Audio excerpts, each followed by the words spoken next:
again.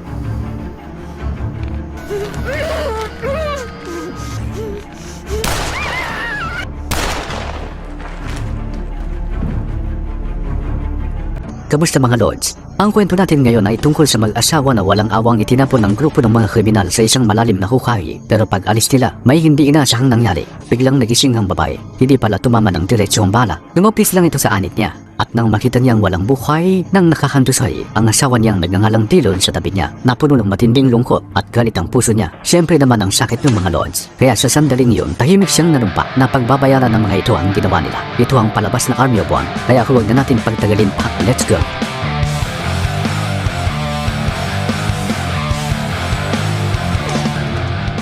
Ang pangalan ng babae ay Brenner, isang tenyente ng Special Forces. Noong araw na iyon, nagbakasyon lang sana sila ni Dillon para mag-relax. Habang bumibiyahe sa isang liblib na lugar, nakasabay nila ang lalaking nagngangalang Hank. Hindi ito tumigil sa pambabastos kay Brenner, pero hindi niya ito pinansin dahil halatang manyakol at gago ang lalaki. Maya-maya, kumalulot si Hank at nawala na ang kumag sa daan. Akala nila ay simpleng engkwentro lang yon.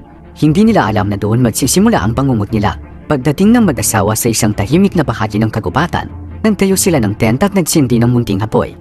Kalaunan, nagpasya silang maglibot sa gubat, pero biglang bumuhos ang malakas na ulan. Dahil walang mapagtaguan, napilitan silang pumasok sa isang bahay na mukhang matagal ng abandonado. Tahimik ang lugar at tila walang tao. Hindi nagtagal, tumigil ang ulan at muling sumikat ang araw.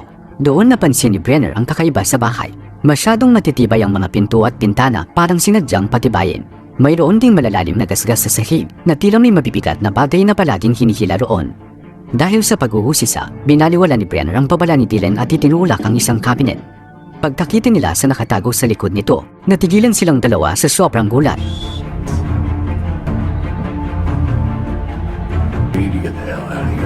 Kaya lang, nang muli silang magising, nakagapos na sila at kabilang sa mga umatake sa kanila ay si Hank, ang lalaking nakasalubong nila kanina. Doon nila nalaman na ang bahay pala ay taguan ng isang grupo ng mga kriminal. Pinaghinalaan nilang undercover cop sina Brenner at Dillon. Nang makita nila ang police badge ni Dillon, tuluyan silang nagalit. Walang pag-aalin lang ang binarilang mag-asawa. Pero dahil sa matinding swerte, nakaligtas si Brenner. Habang nakatitig siya sa dugo ang katawan ni Dillon, ang sakit sa dibdib niya ay naging nag-aapoy na galit.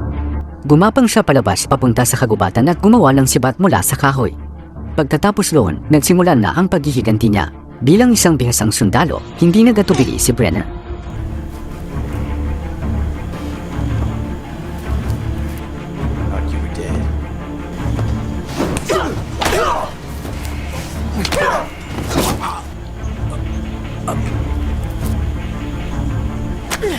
Sa kailaliman ng gubat, namataan niya ang dalawang miyembro ng grupo na nagsasali ng gasolina. Nang lumayo ang isa, mabilis siyang umatake at pinabagsak ito. Pagkatapos, palihim niyang nilapitan ng isa pa.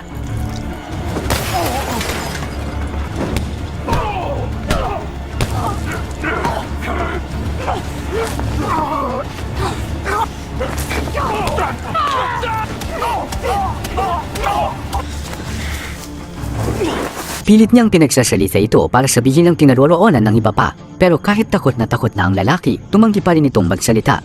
Kaya may naisip na ibang plano si Brenner. Kunwari ay pinakawalan niya ito. Pero bago makalayo, sinaksak niya ang binti nito at hinayaang tumakbo papalayo habang duguan. Simple lang ang plano niya mga lords, sundan ito para matunta ng iba pang miyembro ng grupo. Hindi nagtagal, sinunog ni Brenner ang imbakan nila ng gasolina. Umalingaw-ngaw sa buong gubat ang pagsabog at agad ditong napansin ni Martha, ang leader ng grupo. Dahil kutob niyang may problema, inutusan niya si Hank para tingnan ang nangyari. Habang papunta roon, nakita ni Hank ang sugatan niyang tauhan na gumagapang pauwi. Wala siyang kamalay-malay na nakasakay na pala si Brenner sa likod ng sasakyan niya. Walang kahirap-hirap siyang nakapasok hanggang sa mismong pinagtataguan ng grupo. Mas marami ang kalaban at armado pa ang mga ito, kaya nagpasya muna si Brenner na magtago at maghintay ng tamang pagkakataon para umatake. Nang malaman ni Martha na buhay pa si Brenner, malakas niyang sinampal si Hank sabay sigaw ng, "Paano mo siya hindi napuruhan ng ganoon kalapit?" Doon niya napagtanto na hindi ordinaryong babae si Brenner. Sinuri ni Martha ang background nito at natuklasan ng totoo. Hindi lang pala ito Marine, kundi isang decorated first lieutenant at kampiyon pa sa iba't ibang sports. Pagkabasa pa lang niya sa record ni Brenner, tinilabutan na si Martha. Doon niya na-realize na maling tao ang tinulo nila. Samantala, patuloy na naghahanda si Brenner para sa susunod niyang galaw. Naglagay siya ng iba't ibang patibong sa buong kagubatan habang hinihintay ang tamang pagkakataon para umatake muli. Ito namang si Hank, galit na galit pa rin dahil sa kahihiyang natamo niya, ay naupo mag-isa habang naglalasing. At iyon mismo ang hinihintay ni Brenner. Bigla siyang umatake ng walang babala.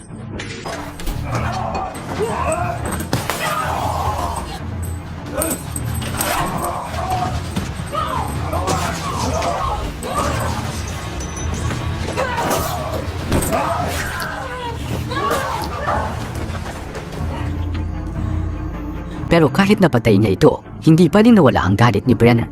Isa na lang ang natitira niyang layunin, ubusin ang buong grupo ng kriminal, ngayon, bukas, at magpakailanman. Kinabukasan, natuklasan ni Brenner ang mas nakakakilabot na katotohanan. Hindi lang pala basta kriminal ang grupong ito, sangkot din sila sa human trafficking at kung ano-anong karumal-dumal na krimen. Maingat niyang inikot ang lugar hanggang makita niya kung saan nakakulong ang mga bihag. Tahimik siyang lumapit, buti na lang at tinamad ang mga bantay at nakatulog lahat habang tanghali. Sinamantala agad ni Brenner ang pagkakataon. Dahan-dahan niyang binuksan ang mga selda at pinalaya ang mga nakakulong na babae.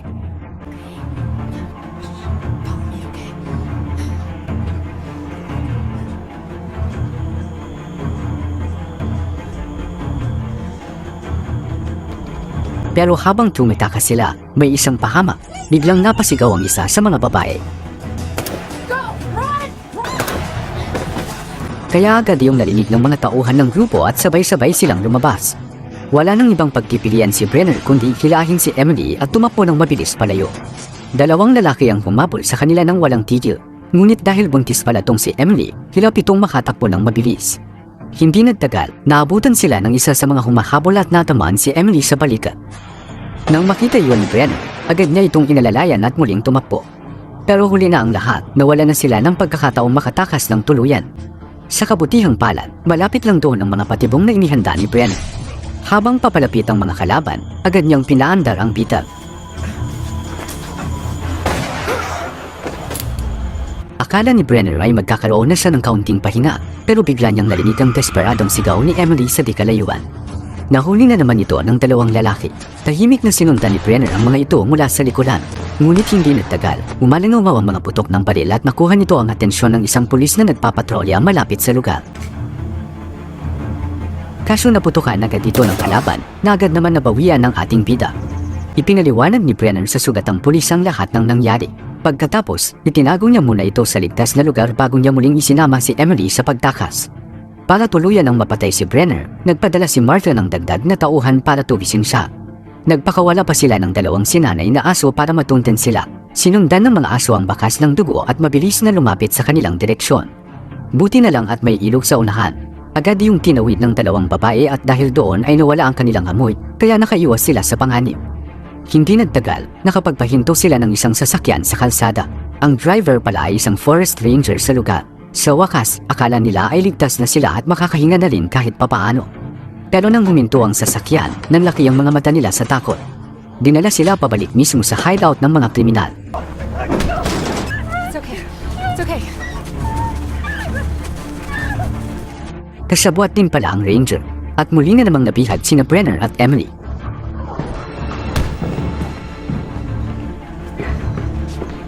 Nang malaman ni Martha na buntis si Emily sa anak nitong lalaki, hindi na ito agad pinarusahan. Sa halip, ipinag-utos niyang itali si Brenner at isabit ito sa kisame para dahan-daang pahirapan.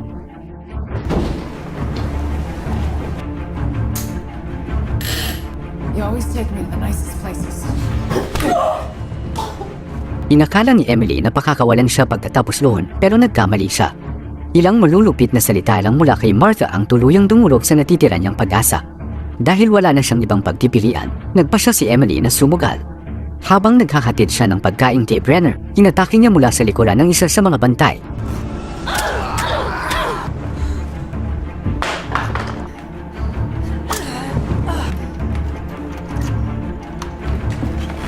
Agad niyang pinalaya si Brenner mula sa pagkakatali. Pagkatapos, nagtulok si Brenner ng stimulant sa katawan niya at mabilis na bumalik ang lakas niya. At heto na mga lads, nagsimula na uli ang It's a bakbakan. clean house.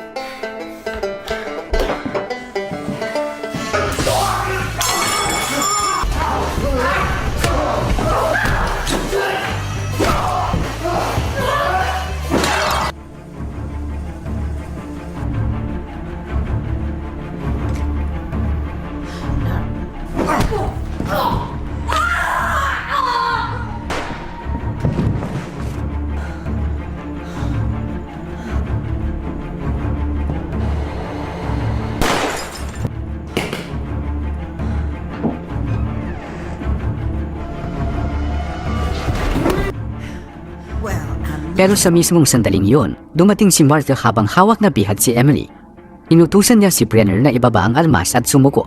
Ngunit habang nakatingin sa kawawang si Emily, may bumhanat sa likod niya. Tsaka biglang kinilitin na ni Martha si Emily na sinabayan ng takas. Unti-unting bumigat ang dibdib na nang maramdaman niyang nabigo siya. Nakatakas si Martha habang si Emily naman ay nakahandusay na walang dalaw sa sahig. Pagkalipas ng isang buwan, habang kampanteng nagpapahinga si Martha, bigla siyang nakatanggap ng isang misteryosong mensahe na araw na ng paniningil. Ayon, tinapos din niya ang paghihiganti. Inabot na lang ng isang buwan mga lods. At doon na natapos ang palabas. Maraming salamat sa panunood.